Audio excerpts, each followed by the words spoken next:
मुख्यमंत्री मोहन माझी झारखंड गस्तर आज द्वितीय दिन में विभिन्न कार्यक्रम में जोगदेवे। मुख्यमंत्री चाईबसारे जनसभा को संबोधित करेंगे। अपराह 4:10 रांची भुवनेश्वर फेरबे मुख्यमंत्री। आगक झारखंड निर्वाचन। मुख्यमंत्री गस्त कर स्थान मानक संख्याधिक ओडिया भाषाभाषी लोकों सह आदिवासी संप्रदाय लोक बास करुछंती आ सेठी ओडिया भोटर दबदबा भी रही। तेणु ओडिशार मुख्यमंत्री उद्बोधन बीजेपी पाई बेस फलप्रद हो पारे। गतकाली जगन्नाथपुर पर मझी गाँव में आयोजित बीजेपी परिवर्तन संकल्प सभा को संबोधित करते मुख्यमंत्री मोहन माझी। आगामी निर्वाचन में झारखंड में हेमंत सोरेन सरकार को परिवर्तन करी ओडिशा भली डबल इंजिन सरकार करने को जनसाधारण को आह्वान देइछंती मुख्यमंत्री मोहन माझी।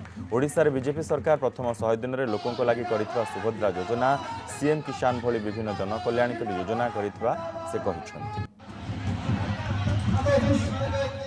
गत 5 वर्ष एक जनविरोधी सरकार झारखंड रे चालू अच्छी। मु जानी आपण माने समस्त यही सरकार रो कुशासन रे अतिष्ठ हो गले। पूर्वतन विधायक बड़कुंवर गागराई कथा को आपण मानकर पाखरे कथा रखुले।